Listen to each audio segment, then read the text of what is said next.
You guys didn't want more money because you think you deserve it, because you think you've earned it. No, that's not the case. The players wanted more money, so they had something in their back pocket so they can wag their fingers at the fans. What hurt these players more than anything was being looked at as normal people. That's not frustration you're hearing. That's contempt. Pure, unfiltered contempt for the people who buy tickets to WNBA games. And it gets worse. Because what started as one player's social media rant has exposed something far more troubling about how these athletes view the fans who literally fund their paychecks. Erica Wheeler, a veteran guard who's played for Seattle, Atlanta, and Indiana, just told working-class Americans making under $150,000 a year that they're too broke to have opinions. Let that sink in for a second. Erica Wheeler comes out and says, "Y'all be hating so bad on WNBA players like it's sad, LOL. Like how you mad someone is making $1 million, LOL. Oh, it's because you make less than $150 a year. What type of humans are y'all? Like, are you sick? Like, did you guys get picked on growing up? Like, I am honestly concerned. Like, how you mad someone is making $1 million a year? Oh, because you make less than $150. There it is, posted on social media for everyone to see. How you mad someone is making $1 million? Oh, it's because you make less than $150 a year. Wheeler didn't just say this once in a heated moment. She doubled down. She went back and specified that if you're making $50,000 to $60,000 annually, your opinions mean nothing to her. The same fans who advocated for these players during CBA negotiations, the same fans who championed equal pay arguments, the same fans who defended the league when critics questioned its financial viability. Wheeler just called them broke peasants. And here's what makes this particularly revealing. This isn't about one player having a bad day on Twitter. This is about what happens when athletes who were making $70,000 last season suddenly sign contracts worth 10 times that amount. Erica Wheeler, if I come out and say, you guys don't deserve to get paid this much. Let's say you guys don't deserve to get paid this much. What's my reasoning? Well, it's because the WNBA hasn't turned a profit in 30 years. It has nothing to do with me making less than 150. It has nothing to do with me making less than 60,000. It has nothing to do with that. And you guys are asking, Ben, I don't see 60, 70,000 anywhere. Don't worry, we'll get to that. Erica Wheeler also said that about those types of people too. Then, of course, 6 hours later, after Erica Wheeler realized. Listen to that logic carefully. According to Wheeler, if you criticize a player's performance or question whether someone deserves their contract, it's not because you have a legitimate sports opinion. It's because you're jealous, you're envious that you don't make millions playing basketball. The entire foundation of sports fandom just got dismissed as financial jealousy, but let's test that theory with actual facts. The WNBA hasn't turned a profit in 28 years of existence. That's not opinion, that's documented financial reality. The league operates at a loss that gets subsidized by the NBA to the tune of roughly $15 million annually. So when fans point out that players are getting paid more than the league generates in revenue, that's not jealousy. That's basic economics. Get what you guys wanted in the CBA? Who is hating? Yes, please talk down to working people, to people working 2 and 3 jobs to survive, the people who buy your merch and support the league, all because we engage in totally normal sports banter and shit talking. Amazing how big your head got in such a short time. Not even 1 year ago, you were making less than 150. And now here you are demeaning people for it. I like you, I've defended you, I've supported you. This ain't it. LOL, why do you talk like that? 6 hours later, Wheeler posted a clarification. This is for the people who are mad WNBA players are making money now, not the people who are happy for us. Classic damage control. But here's the problem with that walkback. Her original posts didn't specify haters. She said y'all, meaning anyone criticizing WNBA players. She set an income threshold, $150,000, as if your annual salary determines whether your sports opinions have validity. Think about what that means practically. A teacher making $45,000 who saves up to buy a Fever jersey for her daughter? According to Wheeler's metric, that teacher is too poor to criticize Erica Wheeler's 38% shooting percentage. A construction worker making $60,000 who takes his family to a Sparks game? He should keep his mouth shut about fourth quarter execution because his bank account isn't big enough. Me about what I'm doing in my personal life. Like what I do shouldn't amount to anything that another human being have going on. Half the time these fans are sitting on their couch watching TV, doing nothing with themselves, probably making $50,000 to $60,000 a year. Why should I care about their opinions? It means nothing to me. Ah, yes, indeed. If you're making $50,000 to $60,000 a year, why should Erica Wheeler care about your opinions? People making $50,000, $60,000 a year who maybe can afford a game or two, maybe saving up for a game or two, going paycheck to paycheck, trying to save up some money to go to a game or two, maybe save up to buy a jersey, save up to get a Christmas present for a friend or a family member. And this isn't new behavior. This clip is from earlier this year before the new CBA kicked in. Wheeler was already dismissing people based on their income brackets, probably making $50,000 to $60,000 a year. Why should I care about their opinions?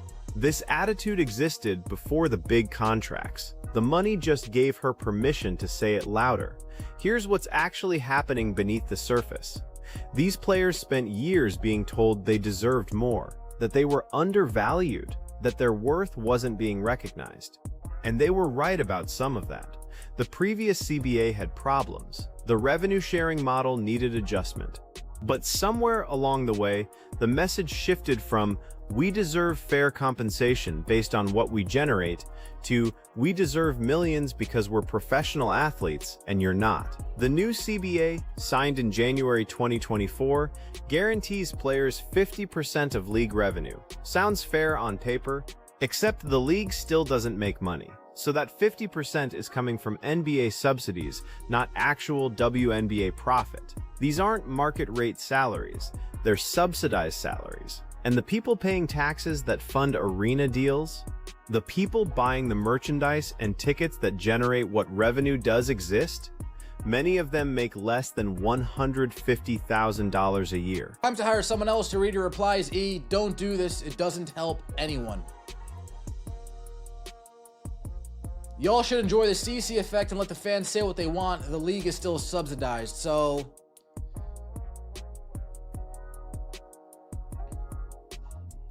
insulting and demeaning others while complaining about fans' behavior is not going to get your point across. Kinda hypocritical. The responses to Wheeler's posts are telling.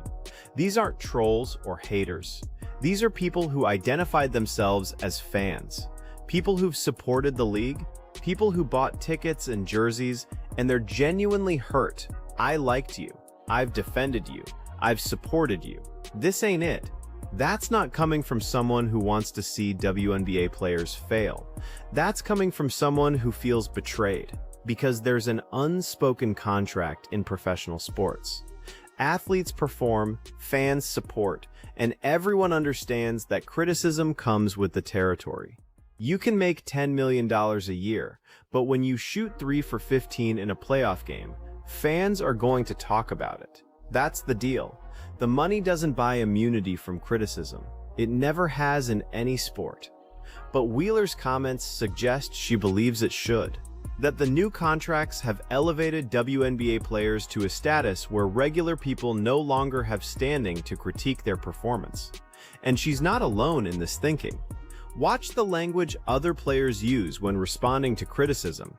It's not "I disagree with that take" or "here's why that analysis is wrong." It's "who are you to talk?" It's "what have you accomplished?" It's attacks on the critic's credentials rather than addressing the criticism itself. Oh! It's hard to support these players. It's very hard. But also, these same players will say, capitalism is bad, capitalism is bad, capitalism bad. And then what they'll say, well, if you're not making $150,000, you're a piece of shit peasant. Oh, wait, huh? Let me know your thoughts in the comment section below. This comment cuts to the heart of it. We actually work hard every single day of the year. Y'all literally play like 3 to 5 months of the year and get overpaid. Most of the league aren't even that good either to get that kind of money. Now, you can disagree with that assessment. You can argue WNBA players work year-round on conditioning and training. You can defend the skill level, but you cannot deny this person's right to hold that opinion as a fan who financially supports the league. And here's the uncomfortable irony. Many WNBA players are vocally progressive. They talk about wealth inequality, they criticize capitalism, they advocate for working-class Americans. Breanna Stewart has spoken about economic justice. Nneka Ogwumike has discussed systemic inequality. These are important conversations. But then Erica Wheeler posts that anyone making under $150,000 is too broke to matter. And suddenly those principles disappear. You cannot champion workers' rights on Tuesday and then mock working-class fans on Wednesday. That's not principle. That's selective empathy based on whether someone agrees with you. LOL. Like how you mad someone is making $1 million. LOL. Oh! It's because you make less than $150 a year. What type of humans are y'all? Like, are you sick? Like, did you guys get picked on growing up? Like, I am honestly concerned.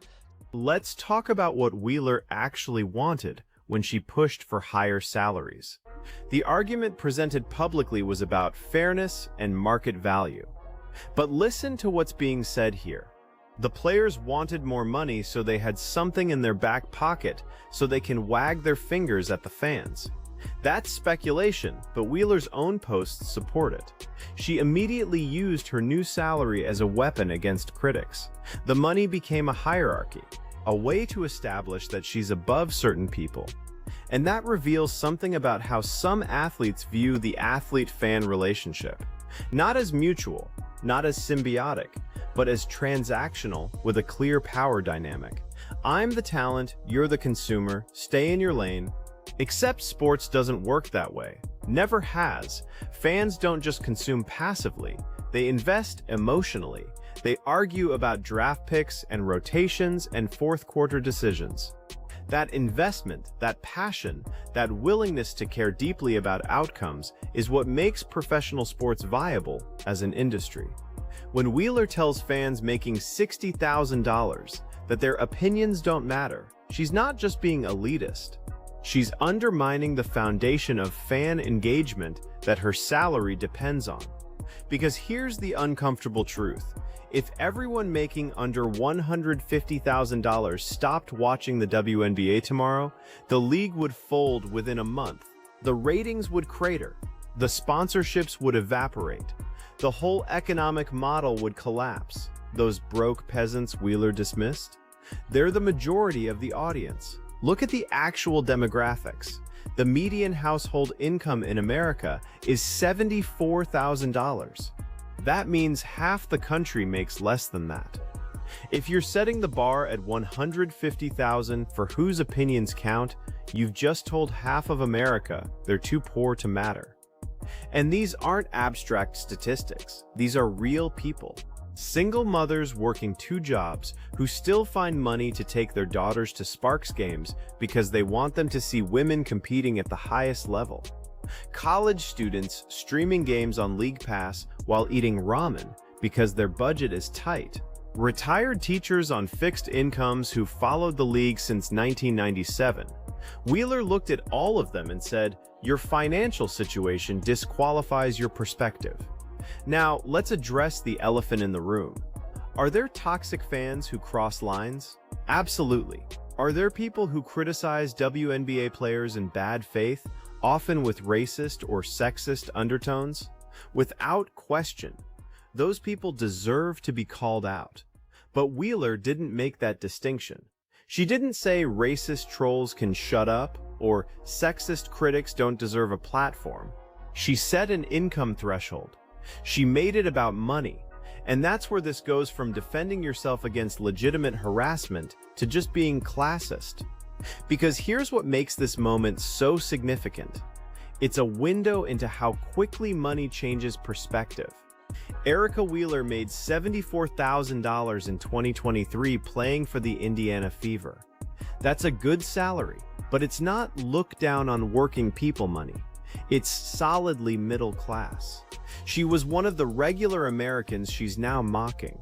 1 year and 1 contract later, she's posting about how people making less than $150,000 are beneath her consideration.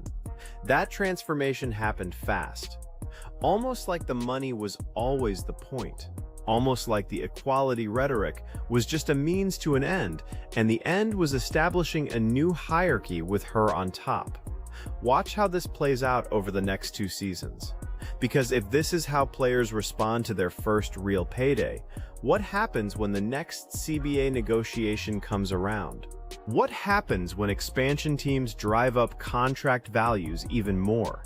Does the income threshold for worthy opinions go up? Does it become $200,000? $300,000? At what point does the gap between players and fans become so wide that the emotional connection breaks entirely? And that's the real danger here. Not one player's bad tweets, not one moment of poor judgment, but the mindset it represents, the belief that money equals worth, that your bank account determines whether you deserve respect. That financial success gives you permission to look down on people who have less. Because if that's the culture taking root in the WNBA, if that's the attitude toward fans becoming normalized, then all the arguments about growing the game and building the brand become hollow. You cannot build a sustainable fan base while simultaneously telling that fan base they're too poor to matter. Erica Wheeler will probably issue another apology. She'll clarify again. She'll say it was taken out of context or that she was only talking about haters. But the words are out there.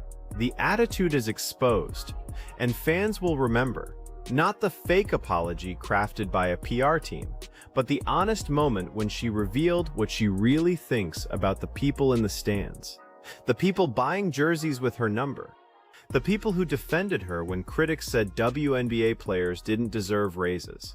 She thinks they're broke peasants, and she said it out loud. So here's the question for you.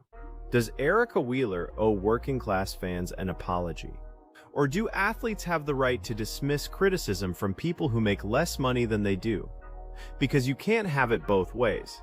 Either fan opinions matter regardless of income, or we're establishing a new system where your salary determines your right to speak. Pick a side and defend it in the comments.